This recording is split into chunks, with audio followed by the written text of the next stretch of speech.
this weekend, you talked about it a little bit last week, but the meaning of this series for this team, both just because of Bedlam, what it is, and also keeping the momentum going into the postseason. I think that's the key here is just we really want to have a clean game, clean weekend. Pitchers have been great. Our defense has been outstanding. Offensively, this is going to be a challenge for us, and we know it. So it's a lot of work. It's a lot of there's a lot of emotions in these games and all that. It's good for us to feel. It's good for us. That's what LSU is for, is to kind of get us to understand what it feels like on the road in a hostile environment. So we're looking forward to it. It's always fun to play them. It's fun to play tight games. It's fun to play hard games. It's fun to play in front of crowds, whether they're for you or against you. But ultimately, it's going to make us better and prepare us for what's next. And that's what this is about for us. You've had so many or so few road games that have been truly hostile environments because your fans travel so well. I assume there'll be some red up there, but is that a challenge that you look forward to seeing how your team reacts to that? Yeah, it's got to be in our circle. Our circle of our team has got to understand that it's them together. It's, you can think of it as you against the world. You could think of us as underdogs going into this.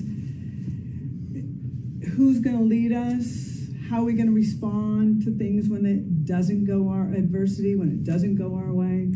Those are things we need to figure out, and make sure that we have it learned as we go forward. Patty, with the success you guys have had, that Oklahoma State has had, it seems like Bedlam is not only big just because of the rivalry, but just the importance in college softball. Just maybe how cool is that from your perspective for this game to be such a premier game in college softball? Yeah, well, ESPN's there, so that means something. And to showcase our state and good softball throughout our entire state, it's something to be prideful for. So we want to represent that as well. I mean, these are kind of bragging rights, so to speak, within our state. So it does mean something for us. We're not walking around holding trophies, and we're not even talking about that right now. We just want to get through the rest of Big 12 and then celebrate after that. But these guys won't do much celebrating if they're not going to go up there and play well and play to win. That's what we're trying to do. Patty, we don't know what the Big 12 schedule will look like next year, but I'm assuming this may be your last conference series in Stillwater. But I'm curious what your thought process, if you've thought much about post-Big 12 Bedlam, whether you'd like to keep trying to play Oklahoma State in some way or not. It's really interesting because I haven't even gotten halfway through my 2024 schedule, so it's not on my mind whatsoever. I'm assuming that our athletic director will have some input on it.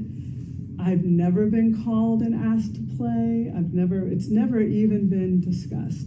So I'm not worried about it. When there's the right time for me to even think about it, I will. No one's afraid to play anyone else, anything like that. It's really, I have to understand the dynamics of what we're walking into and what makes sense. So first and foremost, I'm going to take care of our team. But and what's best for us. But our athletic director may be having something else on his mind. I don't know, but we will come to that road when it's time. But it's certainly not even close to being time for me to even discuss. Is it important for you to know how the SEC scheduling lays out? Is that a big piece in your mind? Okay. Oh, absolutely. Okay. There's it's completely new to me. I mean, my whole life here, I've been begging people to play us, and now it's like I've got an army ready to come get us. So I've got to figure out how that plays out and all of that. So would you entertain, like, I know before it was 1-1-1 or however it was done with Bedlam. Would you be interested if it became something like that? Or I don't know if you've given much thought to it. I really haven't. Okay. I mean, there was a time when we were doing a home Hall of Fame and a home. Yeah. And that was not changed by me. So that made a lot of sense, but I don't know. I really, if I'm going to be honest, it's not even on my plate right now. There's so many other things I'm having to worry about, like going into the SEC is something I gotta. Yeah, that's a whole nother animal that I'm looking forward to. But it's scheduling wise, I'm just trying to work on 2024. But if it works right, we're in. There's no, oh gosh, we don't want to. It's just doesn't make sense. So when you say you're working on the 2024 schedule, you're trying to set up that game at the football stadium? Who said that? Who would even stand in front of their fans and say something? I'll tell you, because I know he wouldn't. Joe Castiglione is a mover and a shaker, and I think we all know that. And if it is feasible, if it fits, which it seems like from the renderings it doesn't, but is it worth us moving things and building a green monster or something like that? I don't know, but if there's a way, I know he'd want to do it. But then it's like, well, for just one game, and so now do you bring somebody in for a series and say, let's play 3-game series there? I'm just going to tell you this. When I came to OU, and I'm coming from California, and there's no big-time football out there that I would ever go to. I went to Long Beach State, so there, right? So when I came out here, I'm like, oh, like breathtaking, wow. And then I'd bring recruits in and I'd say, wow, could you ever imagine if we could ever play in front of this many fans? And they're like, oh gosh, no, I'd be so nervous. Oh no. And I'm like, yeah, no, it'll never happen. I mean, before I got here, I'm looking at the Hall of Fame and 2,000 people going, oh my gosh. Now I'm standing in front of you going, we could play in front of 80,000 people. Are you kidding? So my life has just been like taking on so many like wow moments in the last 5 years or so.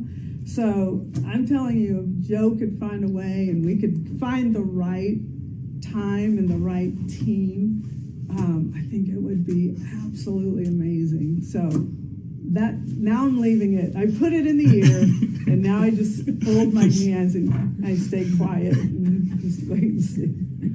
So, but to me, it makes more sense to put a softball field outside than a volleyball court, because there's a lot of things. I don't know. I'm sure they've got it all figured out, but now we're feeding off of other sports. Other women's sports, which is so cool. It's just it's jaw-dropping what's going on right now. I couldn't be more excited about this stuff. You mean that nationally, Patty, drawing off other women's sports? Oh yeah, like if Nebraska, I wouldn't think of that. If Nebraska didn't put something out, and I'm like, oh, if they can do it, we can do, and then I stand in front, and then, yeah, that was really bad. It's not smart, but it grew legs, man. It got moving, and now there's renderings out there. I'm like, oh, geez, wow, okay. So I waited for Joe's call, like, oh, yeah. But he's like, oh, we're gonna investigate this, so it's not dead. What have you seen from Oklahoma State? I know Kelly Maxwell's been great this year. Rachel Becker, I could go Caitlin Carlisle all the way down. What have you seen from them on film so far? Oh, they're good. They're good offense for sure. You could see their walk to strikeout ratio is very close to each other. So they find ways to get on base percentage, good bullpen, solid defense. I mean, it's almost like we're playing ourselves. That's what I feel like. The way they run bases, things they do, I feel almost, I'm trying to set up practice like we're playing ourselves. So yeah, they're good. They're ranked high.